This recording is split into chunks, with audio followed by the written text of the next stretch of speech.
You know what fascinates me about Victorian literature? The way authors use children's stories to tackle massive social issues. Take this 1886 tale that completely upended how people thought about charity and social class. That's such an intriguing angle. Which story are you thinking of? The Bird's Christmas Carol by Kate Douglas Wiggin.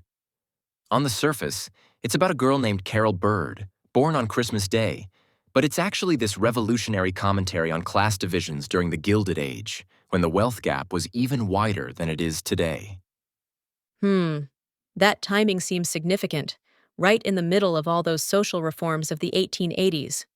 Exactly right.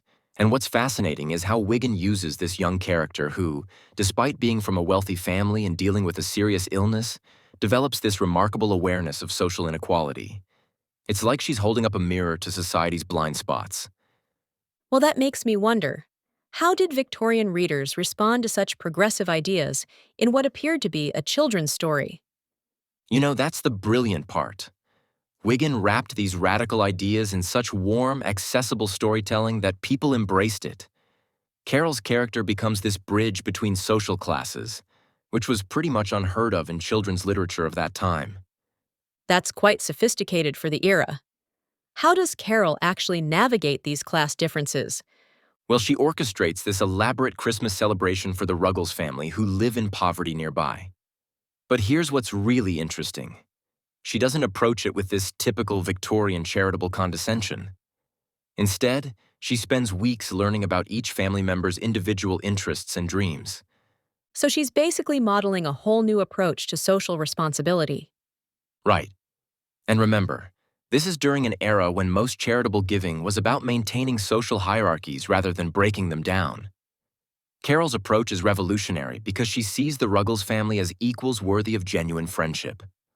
That must have been quite challenging for Victorian readers to process. How does Wiggin handle their reaction to this unconventional relationship? She's incredibly clever about it.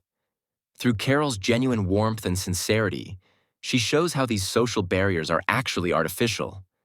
There's this powerful scene where Carol's teaching the Ruggles children Christmas carols, and suddenly all these class distinctions just dissolve. That's making me think about how we still struggle with these same issues today in philanthropic giving. Exactly. And what's wild is how relevant Carol's approach still feels. She understood something that modern research has confirmed, that effective charitable giving isn't just about material support. It's about preserving dignity and creating genuine human connections. Tell me more about how she actually implements these ideas. What specific things does she do? Well, she creates these incredibly personalized experiences. Like she notices one of the Ruggles children has musical talent that everyone else has overlooked, so she arranges for music lessons. She's not just throwing money at problems. She's investing time and emotional energy into understanding what each person truly needs. That's such a powerful model for meaningful giving. And you know what's particularly striking? How Wiggin uses Carol's physical limitations not as a source of pity, but as this catalyst for deeper emotional intelligence. Despite being confined to her bed, Carol has this extraordinary impact on everyone around her.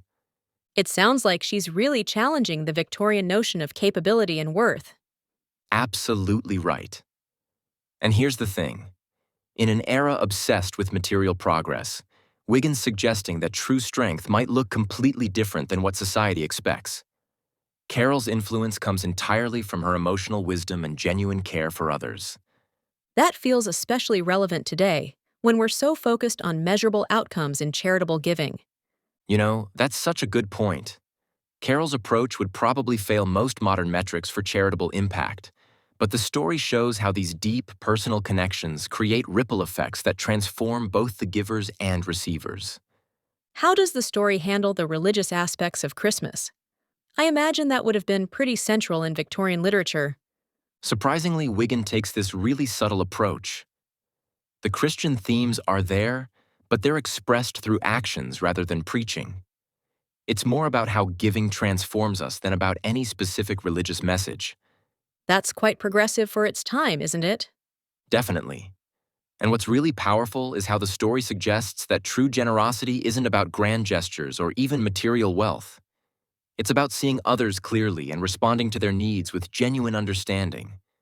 That's a message that transcends any particular religious framework. It sounds like this story was way ahead of its time in many ways. And you know what? Maybe that's why it still resonates. In our era of automated giving and distant charitable relationships, Carol's approach reminds us that the most meaningful connections happen when we invest ourselves personally in understanding and uplifting others.